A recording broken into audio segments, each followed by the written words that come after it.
Hey guys, welcome back to the channel. Today I'm going to be answering the questions that you guys put in the comment section of the last video. I said before this is going to be a 5,000 subscriber Q&A, so 5,000 subscribers. That's really crazy to me, just looking at how far my channels came in the last couple of years. I briefly looked at the comment section of the last video and the comments looked really good, so I'm really excited to do this video. Also thinking about maybe doing more of these videos in the future or doing live streams. So this is kind of a feeler to see if I would like to start answering questions more. But really thankful for all the views I get and all you guys watching the videos, and I hope it continues to grow in the future. So let's get right into it, answering these questions. Here we go. Breath Newbold. Oh, Breath Newbold. Okay, first comment comes from Renee Cummings. She says, it would be interesting to see how brand loyalty or even status interfere a lot when it comes to gear selection, especially with regard to clothing. I'm convinced one could be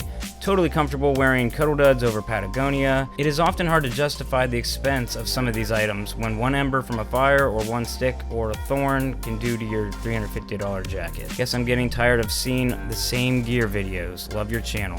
Well, thanks a bunch, Renee. I kind of feel you on that one. I know I get kind of bored with seeing all the same stuff. You guys know I don't have like the Z-Packs Duplex, a lot of the stuff that are kind of the staples in the lightweight backpacking industry nowadays. I've always been kind of a, rooting for the underdog, and I like products that are a little bit lesser known. Yeah, although expensive stuff works great, there are great options like you state, like the Cuddl Duds over the Patagonia pants.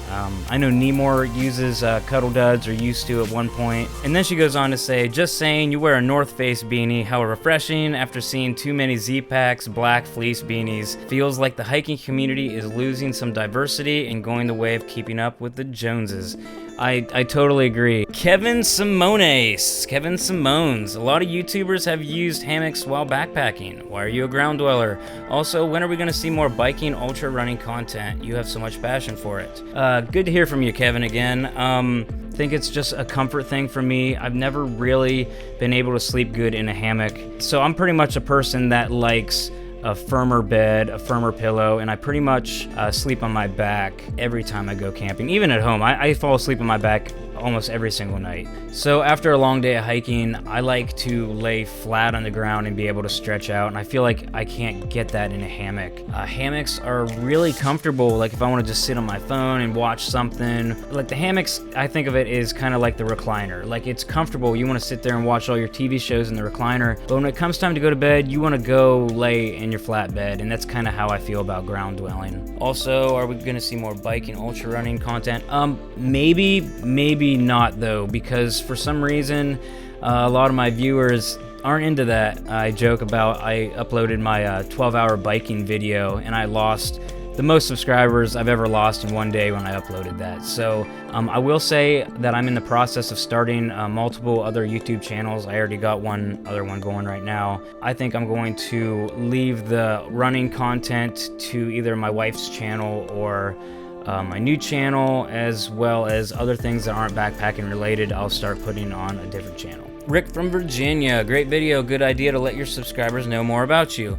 I would ask why you prefer tent camping versus hammock camping. Devin from Backcountry Exposure says he prefers tents because of where he backpacks.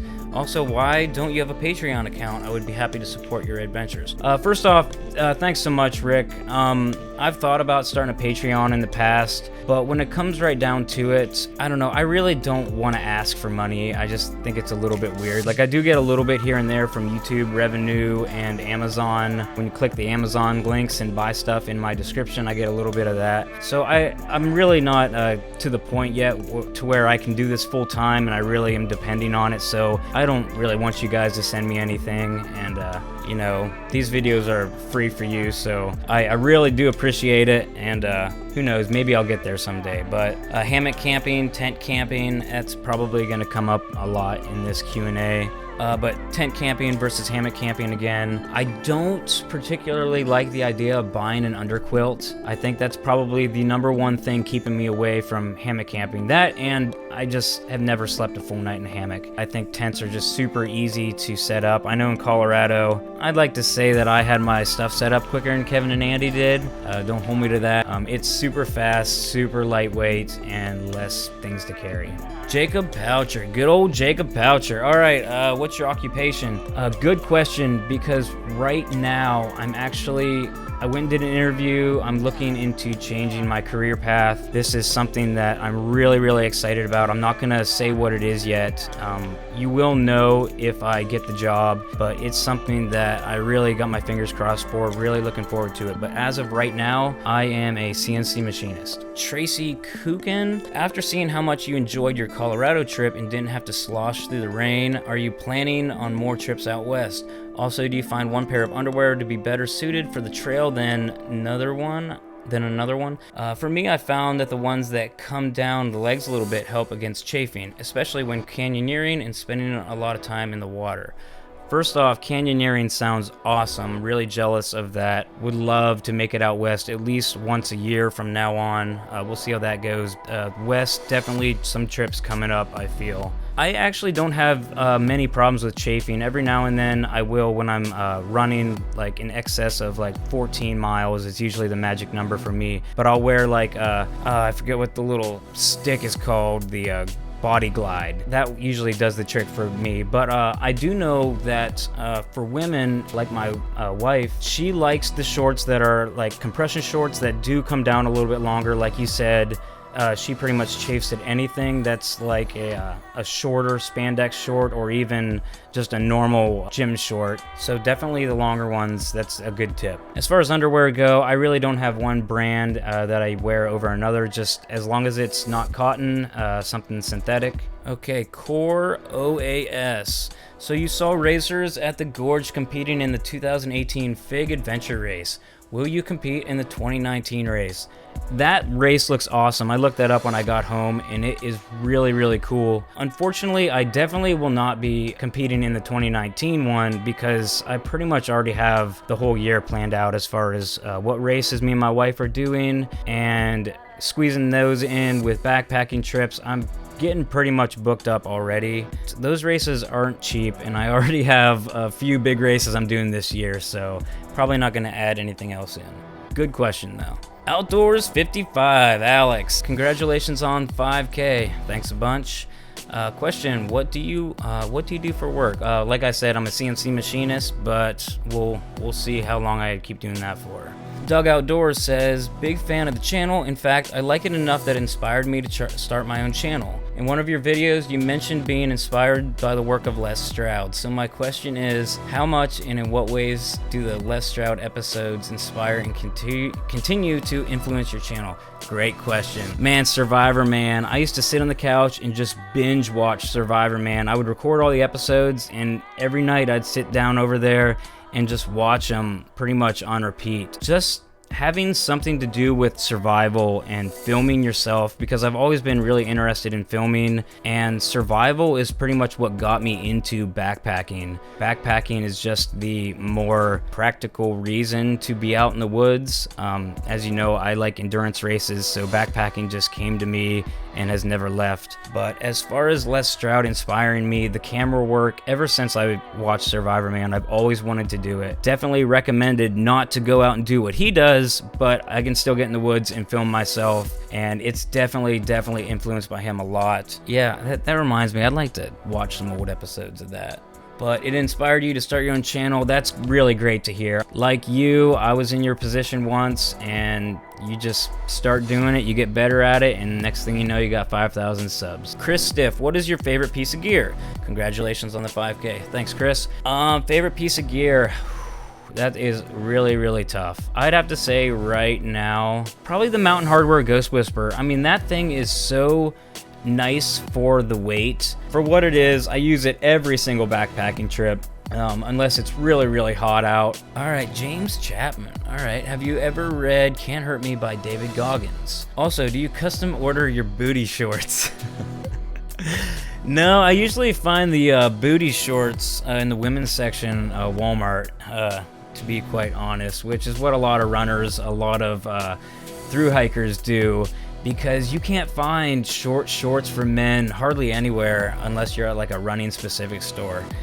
So no, they're not custom, even though they fit me like they are. David Goggins, I've never heard of that. I've never heard of that book, so I'll have to look that up here in a little bit. Also says, is there fees or shirts for your cool friends club? Like, can I just cold call you or hang out? Yeah, it's actually a really secret process of getting into the Cool Kids Club, so you have to figure it out yourself. No, just come to a meetup. I'm sure we're probably going to do like one meetup a year at least. We just did one in October. Get to a meetup, we'll hang out. Enjoy the videos. I'm looking to get a cheap but functional bushcraft knife I could use. Any recommendations? How do you approach hikes with the wife and kids? I haven't exhausted all the content on YouTube, but haven't come across any detailing how they plan a hike. Maybe a video on how you select your destination, route, plan your food, water, clothes, etc. Really good question there. When it comes to hiking with my wife, and especially the kids, definitely a lot more planning goes into it. You pretty much have to know what your kids can handle as far as mileage goes. Sometimes I just like to throw mine into a 11 to 15 mile loop, and it might end well, it might not, but they do a really good job. Hiking with kids, you definitely want to have everything in order. Do all your research on Googling the trail, watching YouTube videos, figuring out where the campsites are, where your water stops are, because you definitely don't want to run out of water, and food too. I found with kids, food and water are key. Don't ever run out of those two things. Maybe I might do a video on that someday. That's a good point, a good idea. Cheap, functional bushcraft knife. Moras are pretty much all I use. They're super cheap. The Mora Companion I have, a 4.5-inch blade, I think, is a $15 knife, and I beat the crap out of that thing, baton and wood down, but they're really, really sharp knives, super good quality. They have better knives, too, that can take more beating if you're into more of the bushcraft stuff, like the Mora Garberg, I highly recommend, because it's a full tang knife, and I think that's one of the only ones they have that's actually like a true full tang bushcraft knife. Backpacking with Jason, congrats on the 5K. Thank you. You have a really cool channel. Have you ever thought about doing the Appalachian Trail in a thru hike? I have. I actually set the plans in motion a year and a half to 2 years ago, where I started saving in an envelope. I had a goal that I was going to get, then I was going to see what I would do as far as my job, because I don't really know if I could just leave my job for 4 to 6 months. But I did start the AT fund, as I called it. I got literally half the money I needed to do it, to cover my mortgage, car payments, to cover everybody at home for what I figured would be 4 to 4.5 months. Kind of setting the bar high there, but I think I could do it. And push came to shove, got downright to it, where I probably could have started the trail this year, just decided to use that money to pay bills, because we were starting to get a little bit backed up, and to finish paying on my bathroom remodel. So that was pretty much top of my list this year, but I just decided that I wasn't quite ready to leave my job for that long. So I just kind of decided now is not the right time, but I do see it in the future, but not in the near future. Bryce, do you have a bucket list trip or geographic area that you really want to do? I'd say the PCT or the AT, definitely two trails on my bucket list. Also, really would like to do something out of country, maybe like Machu Picchu, something down in the Central America, like Peru-ish. I really like that area geographically, and I think that would be really cool to visit there. Michael Z, have you ever backpacked anywhere else in the world or just the US? I've actually never been out of the country. I've never even been out west other than Colorado this past year. Does your wife ever go on solo trips?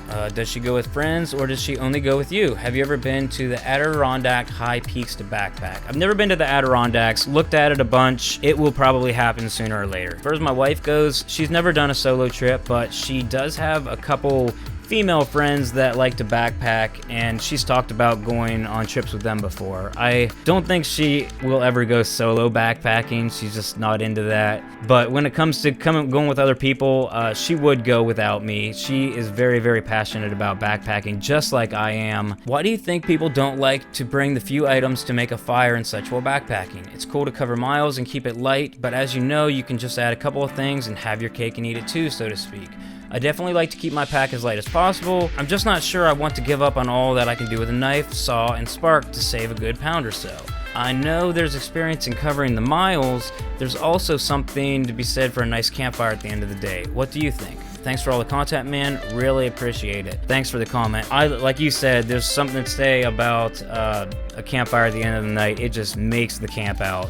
You can definitely have fun without a campfire, but I'm a fire guy, definitely. I take a knife and fire steel pretty much every time I go backpacking, and a lot of times I won't use a fire steel. I'll just get out the Bic lighter and get the fire started, but I find enjoyment in processing wood and trying to start, semi-primitive fires. But yeah, I mean, it doesn't weigh that much to bring a good knife. Even like my little Mora Eldris that I bring, that thing weighs nothing, and a fire steel, it's nice to have if you want it.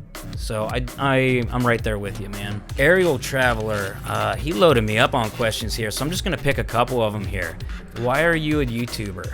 I started YouTube just because I liked video editing. I started backpacking, I had a GoPro, I filmed some stuff, didn't talk to the camera at all, made a video and just started doing that every time I went out, and I really just put them on the internet because I just wanted them to be somewhere like online, so I or anybody else that wanted to watch them that went on the trip with me could get on there and watch the trip and relive the moment. So it's really a win-win for me. Filmmaking and hiking, two things that I love, put them together, it's kind of a no-brainer. And also something I've never said on my channel before, but the main reason I talked to the camera and I started doing YouTube, not the reason I do it now, but was because when I saw the show Alone, I noticed that they had YouTubers on there, namely Joe Robinette. I noticed him first episode. They were picking YouTube personalities for this show, or at least, you know, when you have skills or you have experience working with cameras and filming yourself and talking to the camera, probably looks pretty good to executives of Discovery Channel when they're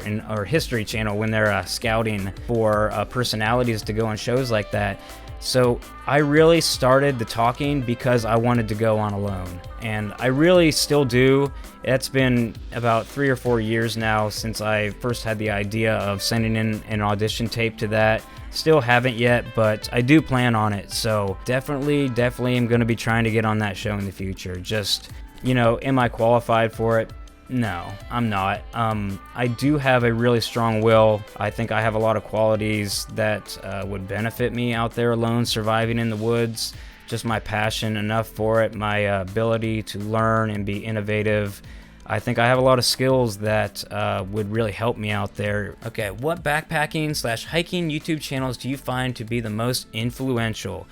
Okay, I'll go ahead and say Joe Robinette, number one. Loved his videos ever since I stumbled across them. Just really good at talking to the camera. I really learned a lot from watching his videos.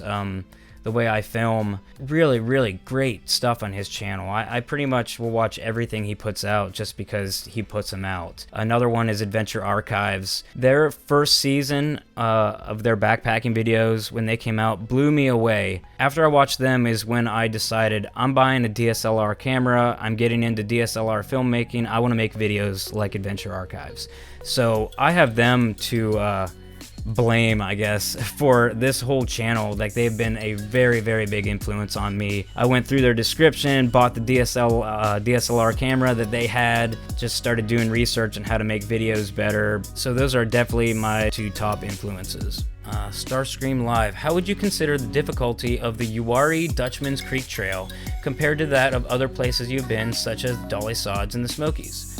That's kind of hard to answer because when I did Uwharrie, it was my second backpacking trip ever. So I had, I think 29 plus pounds on my back, and it was a struggle. I remember really being in pain on that trip a lot, especially day 2 because we didn't pack enough food or water. I didn't filter water at the time.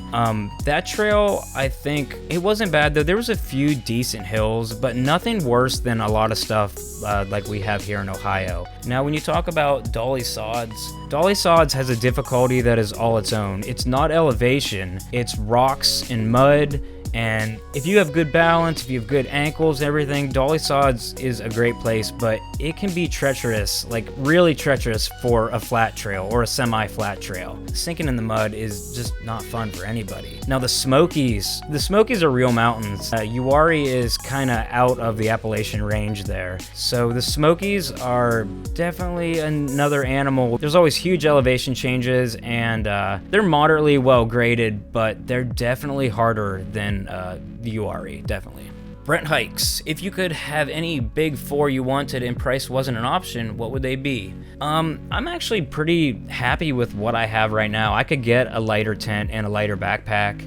Really, I could get lighter everything. I think if I was to redo it or buy more gear, I really like the Six Moons designs, Lunar Solo. They make that in Cuban fiber. Really would like to check that out. That'd be really cool. For a backpack, I would probably get something from a cottage company, either Superior Wilderness Designs, Light AF. I mean, sweet color options with those packs, and they're super light, no frames.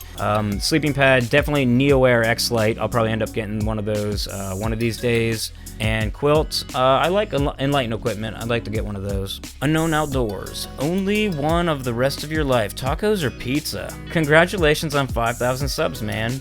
Stay safe and good adventures. Thank you so much. Pizza, definitely.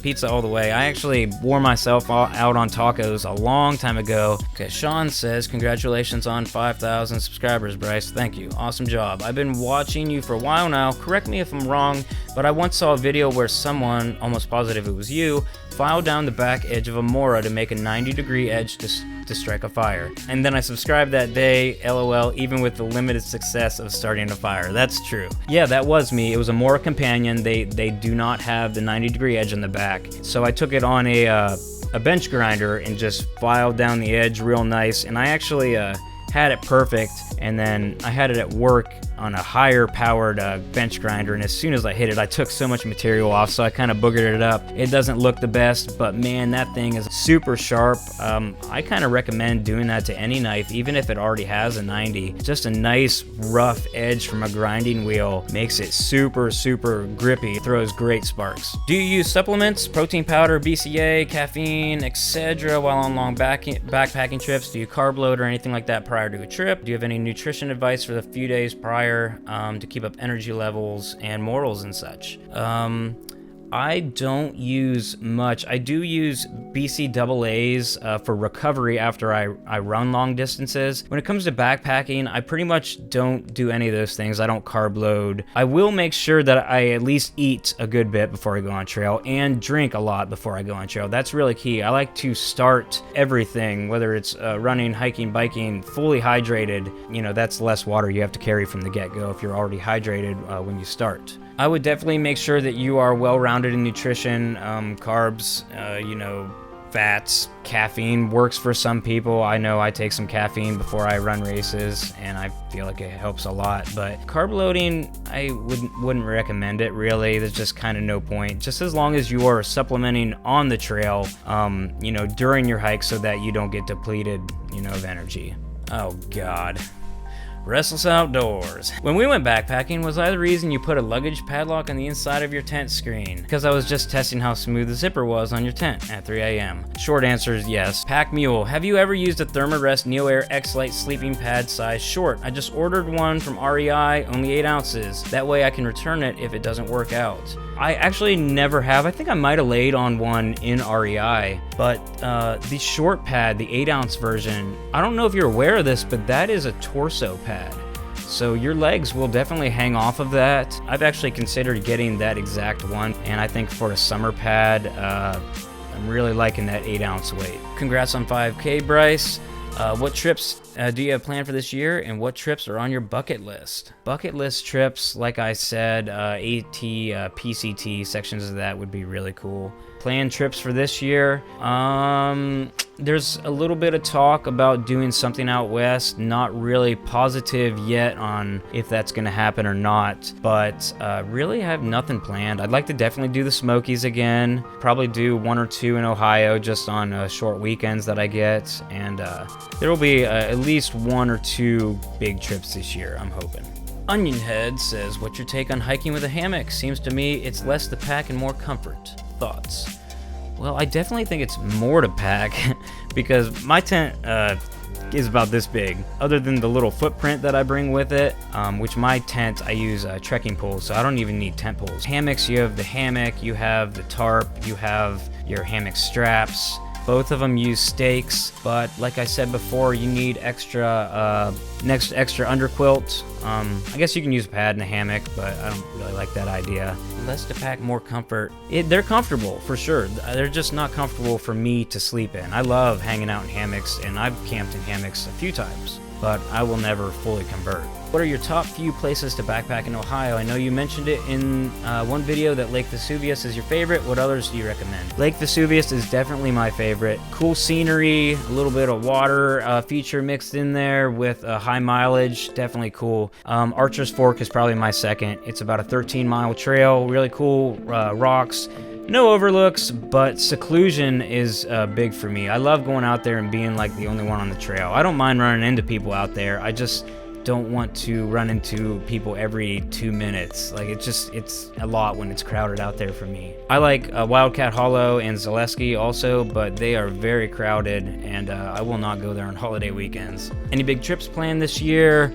Possibly. Uptrail. When are you coming to the Upper Peninsula of Michigan to go backpacking with Uptrail? That's a trip that is on my to-do list. That's a really, really long drive for me, man. But Pictured Rocks is really on the radar. If I don't make it up there this year, I'm thinking next year might be the magic year for that. But definitely would love to do something up north. That's more north than I've ever been. So we'll see, man. I might be getting a hold of you. Just bought my first filter, a Sawyer Mini. Tested it by running coffee through it. Wasn't close to clear, had a hint of Colombian roast with some underlying tones. If your water source is nasty, how clear and clean tasting is it after filtering? Not a big problem for me. I've drank some nasty water, but I want my granddaughter to not freak out and decide to live a life at the computer instead of the great outdoors. I think the key with your granddaughter is get some of those little Mio Fit squeeze bottle for flavoring or any drink mix, really. You have to bring drink mix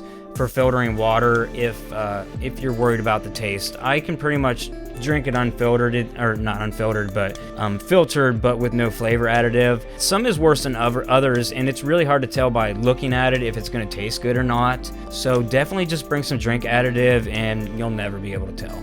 Is water wet? Is a hot dog a sandwich? Yeah, on both, I guess. Tim Martin, are you going to meet Frozen on the AT? I talked to Frozen about this, and I think a couple of us are wanting to go down and meet him. I think it's going to be kind of hard to keep track of him on the trail, where he is, you know, how far I have to drive, and with my schedule, we'll just have to see. Definitely going to get played by ear, but I really, really do want to go do a section with Frozen.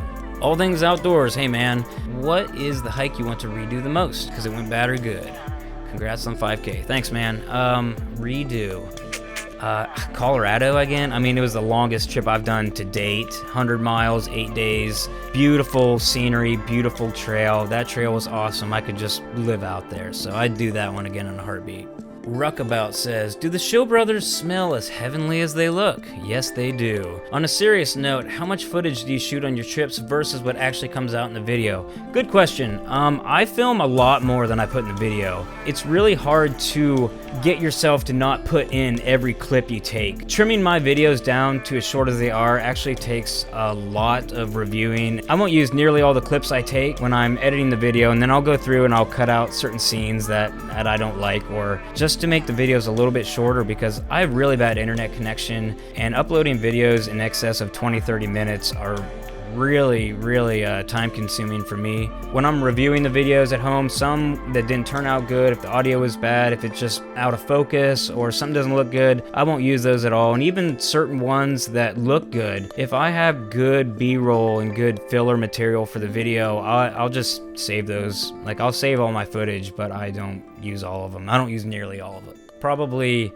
maybe half of what I take, maybe a little bit more is what goes in the video. What's your cheapest no-name brand gear item that you find the most useful if you have one for backpacking? I mentioned before that I have some fleece pants that are really, really thin. I don't know the brand. I got them at Dunham Sporting Goods probably 8 or 9 years ago, and I used to wear them to work every day too. But they're super thin fleece, very, very lightweight. I think I paid $10 for them. But I love those pants, and I have no plans on replacing them with anything until they have holes in them. So those are definitely my favorites. Love your channel. I'm planning to thru hike the Colorado Trail this year. I'm from Quebec, and we have a lot of ticks here. How bad was it? Or not? That's awesome. Colorado Trail looks awesome to thru hike. I'd really love to do that. No ticks at all out there. Not really any bugs at all. We were really surprised at the lack of flies, mosquitoes, everything. I think there was one day when there were mosquitoes floating around the campsite, but they weren't even landing on us or bugging us at all. We didn't have to use any DEET or anything the entire trip. I mean, granted, I have my gear soaked in permethrin, but no bugs out there, man. You are gonna love it out there. Outland, what up, Lance? Good old Lance. Wow, man. Congrats on the channel growth. Don't really have a question. Just wanted to say nice job. Thanks, man. Greg Mullins says, what piece of gear would you take no matter what? Like if you were either headed to the Amazon or the desert but didn't know which, what would you grab first? Mountain Hardwear puffy jacket. Great warmth for weight ratio, like I said before. That thing is awesome. Is a knife really a small machete or something totally different? Shreve Rocket. Hey, Jim. Did you ever figure out how to get the oatmeal out of the corners yet? Yeah, I did, but last trip, it's funny enough, I forgot to stir it, so it doesn't really help getting the flavor out of the corners when you forget to stir it before you eat it. So maybe I'll learn that sooner or later too. Have you ever given hammocks a try? Yeah, I have an E&O. Everybody says that's why I hate hammocks. And last question, if time and money were not considerations, what 3 trails in the US would you love to hike? Okay, AT, PCT, and the Continental Divide Trail. Triple Crown. Through hiking just sounds so cool. To through hike all 3 of those trails would just be, I mean, that's a bucket list goal for any hiker. That's just awesome. Favorite backpacking related YouTube channel to watch? That's a really tough question there because I watch so many, and if I don't pick them, they'll get mad at me.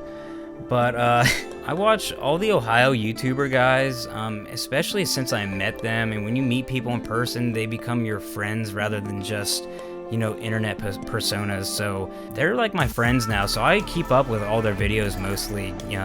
Man, I can't even list them all. There's just too many. Just click on the Ohio meetup video and go check out their channels or something. All right, guys, great questions.